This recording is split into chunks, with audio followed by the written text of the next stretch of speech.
YSR Congress party మేము ఏదైతే Telugu Desam party వాళ్ళు అధికారంలోకి వచ్చి ఏడాది అయింది, ఏడాదిలో ఇన్ని వర్గాలను మోసం చేశారు, ఇన్ని వర్గాలను వంచన చేశారు, ఇన్ని వర్గాలకు వెన్నుపోటు పొడిచారు అని చెప్పేసి మేము నిరసన కార్యక్రమం తెలియజేస్తున్నాం. ఒక రాజకీయ పార్టీగా ఏదైతే అధికారం పంచుకోకుండా ఉండే ఏకైక ప్రతిపక్ష పార్టీగా మేము నిరసన తెలియజేస్తా ఉన్నాం. దానికి పోలీసు వారు అన్ని చోట్ల శుభ్రంగానే ఉన్నారు, ఎక్కడ గొడవలు లేవు. మరి ఎందుకని గుంటూరు సిఐ అంబటి రాంబాబు గారి మీద అంత దురుసుగా ప్రవర్తించాలి? ఒక మాజీ మంత్రివర్యులను పట్టుకొని అలా మాట్లాడతారా? అదేవిధంగా సీదిరి అప్పలరాజు గారి గురించి ఇంతకుముందు అదే సిఐ, విడుదల రజనీ గారి గురించి అదే విధంగా ఇంకో సిఐ, ఇలా ఎంతమంది ఎన్ని రకాలుగా మాట్లాడుతున్నారో చూస్తూ ఉన్నారు. రెడ్ బుక్ రాజ్యాంగం అనే పిచ్చుకొక్కని ప్రజల మీద కొదలడమే కాకుండా పోలీసులను కూడా ఉసుగొలుపుతా ఉన్నారు. ఇది ఖచ్చితంగా రాజ్యాంగాన్ని బ్రీచ్ చేయడమే, చట్టాలను బ్రీచ్ చేయడమే సార్. నేను ఇంకో విషయం చెప్తున్నాను సార్, వీళ్ళు ఏడాది అయింది సార్ వచ్చి. ఈ ఏడాదిలో మేము అడుగుతున్నాం కదా క్లియర్ గా, దానికి ఎవరైనా సూటిగా సమాధానం చెప్పమని నేను అడుగుతున్నాను సార్. ఊరికే వైఎస్ఆర్ కాంగ్రెస్ పార్టీ మీద, జగన్మోహన్ రెడ్డి గారి మీద బురద వేయటం, వాళ్ళు అది చేయలేదు ఇది చేయలేదు. సరే మీరు చెప్పిన నమ్మే కదయ్యా మాకు అధికారం కోల్పోయాం, మీకు అధికారం ఇచ్చారు, మరి మీరు ఇచ్చిన హామీలు ఏం చేశారని మేము అడుగుతున్నాం సార్. ఏడాది అయింది, రైతులకు మీరు ఏం చేశారు? ధాన్యం దగ్గర నుంచి హార్టికల్చర్ వరకు ఏ పంటకి గిట్టుబాటు ధరలేదు. 10 లక్షల రూపాయలు పెట్టుబడి పెడితే 5 లక్షల రూపాయలు కూడా రావట్లేదు. నిన్నటికి నిన్న మీద ఒక వీడియో చూశాను, వర్మ గారు ఓ లైవ్ ప్రోగ్రామ్ పెట్టి టెలికాలర్ని తీసుకున్నారు. ఒక మహిళా రైతు మీకు ఫోన్ చేసి చెప్పింది, గోడు వినిపించుకుంది. అవును కాదంటారా? వాస్తవ పరిస్థితులు అలా ఉన్నాయి. వైఎస్ఆర్ కాంగ్రెస్ పార్టీ నాయకులు కాదు కదా మాట్లాడింది. మహిళా రైతు గిట్టుబాటు ధర లేక ఆవిడ ఏదైతే మిర్చి వేస్తే మిర్చి అలాగే ఉంది, పొగాకు వేస్తే పొగాకు పరిస్థితి, మొక్కజొన్న వేస్తే మొక్కజొన్న పరిస్థితి, ఇలా ఏ పంటకి గిట్టుబాటు ధర లేదు. ఒక్క రోజులోనే మేము ఇస్తున్నాం 24 గంటలు అన్నారు. ఈ రోజు ప్రజాశక్తిలో వార్త, ఒక్క తూర్పుగోదావరి జిల్లాలోనే, ఉమ్మడి తూర్పుగోదావరి జిల్లాలోనే 1.5 నెలకు పైగా 650 కోట్ల రూపాయలు ధాన్యం బకాయిలు ఉన్నాయి. రైతులకు ఇస్తా అన్నటువంటి రైతు భరోసా ఇవ్వలేదు. రైతు భరోసా ఇవ్వకపోగా ఏదైతే మద్దతు ధర కల్పించకపోవటం వల్ల రైతుని ఎంత నష్టపోయాడు ఏడాది కాలంలో మనం చూసాం. ఇక మహిళలు సార్, అమ్మఒడి ఎంతమంది ఉంటే ఎంతమందికి అన్నారు, మోసం చేశారు. 15 సంవత్సరాలు దాటిన వాళ్ళందరికీ ఆడబిడ్డనిది అన్నారు, మోసం చేశారు. చేయూత ఆసరా కొనసాగిస్తామన్నారు, మోసం చేశారు. అదేవిధంగా ఉచిత బస్సు అన్నారు, మోసం చేశారు. 3 సిలిండర్లు అన్నారు, ఒక్క సిలిండర్కి పరిమితం చేసి అందులో కూడా కోత విధించారు. ఇది మహిళలకు పొడిచిన వెన్నుపోటు కాదా అని నేను అడుగుతున్నాను సార్.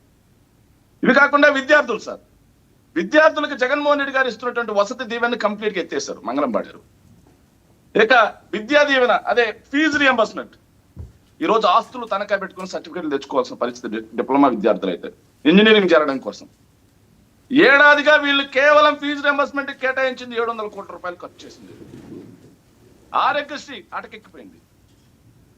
ఇంకా సార్ నిరుద్యోగులు సార్, మేము వస్తే 20 లక్షల ఉద్యోగాలు అన్నారు, ఏడాది అయింది సార్, ఒక్క కొత్త ప్రభుత్వ ఉద్యోగం ఇంకా 4 ఏళ్ళు ఉన్నాయి కదా అంటున్నారు. ఒక్క ఏడాదిలో మేము వచ్చిన ఏడాదిలోనే 1,30,000 ఉద్యోగాలు ఇచ్చాం సార్ 6 నెలల్లో. మరి జగన్మోహన్ రెడ్డి గారు ఉద్యోగాలు ఇవ్వలేదు, ఒక్క ఉద్యోగం ఇవ్వలేదని నోరా లేకపోతే తాటి మట్ట అది ఎలా మాట్లాడారు తప్పుగా? మరి ఏడాది అయిందిగా, మేము అడుగుతున్నాం ఒక్క ఉద్యోగం ఇచ్చారా? ఇవ్వకపోగా ఉన్న ఉద్యోగాలు పీకేశారు. ఉన్న ఉద్యోగాలు ఏంటో తెలుసా సార్?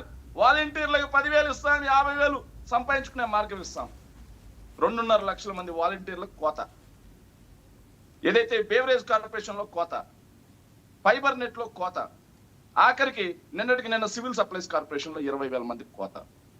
ఇలా 3 లక్షల ఉద్యోగాలు కోసేశారు ఉద్యోగం ఇవ్వకపోగా. ఇది మంచి ప్రభుత్వం అనాలా? శాంతి భద్రతలు సార్, దారుణం ఏంటంటే సామాన్య ప్రజలకి వైఎస్ఆర్ కాంగ్రెస్ పార్టీ వాళ్ళకి కాదు సార్, వాళ్ళ పార్టీ వాళ్ళకే రక్షణ లేదు సార్. ఏదైతే వీరయ్య చౌదరి చనిపోయిన అతను ఎవరు? వాళ్ళ పార్టీ అతను. చంపింది ఎవరు? వాళ్ళ పార్టీ వాళ్ళే. వాటాల దగ్గర తేడా.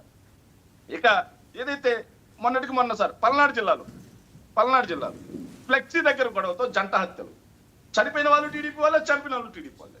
ఈ రోజు వార్త సార్, అనంతపురం జిల్లాలో వార్త సార్, అనంతపురం జిల్లా ఎస్పీ గారు ఇచ్చినటువంటి వార్త ఏంటో తెలుసా సార్?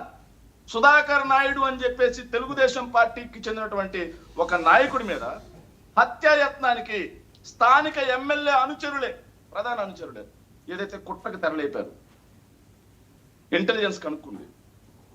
వాటాల్లో తేడాలు వచ్చి వాళ్ళు నరుక్కొని పోతా ఉన్నారు. ఇక ప్రజల పరిస్థితి ఏంటి?